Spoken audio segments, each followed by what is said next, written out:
Hey everyone, in this video I'll show you exactly how to create a Trust Wallet account from start to finish. First, go to the App Store or Google Play Store and search for Trust Wallet.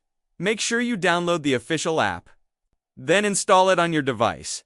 Once it's installed, open the app and tap on Create a New Wallet. You'll need to agree to the terms of service before moving on. Now it's time to secure your wallet. You'll be asked to set a passcode that's a 6-digit password, or you can use your fingerprint or Face ID if you prefer. After that, the app will show you a 12-word recovery phrase. This part is really important. The recovery phrase is the only way to get your wallet back.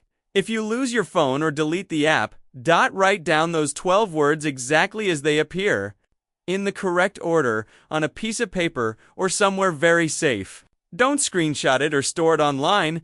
Anyone with that phrase can access your funds. Once you've written it down, the app will ask you to confirm the phrase by re-entering it in the right order.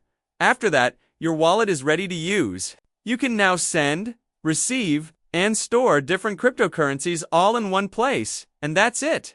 You've successfully created your Trust Wallet account. If you found this helpful, make sure to like the video, subscribe, and drop a comment if you want more easy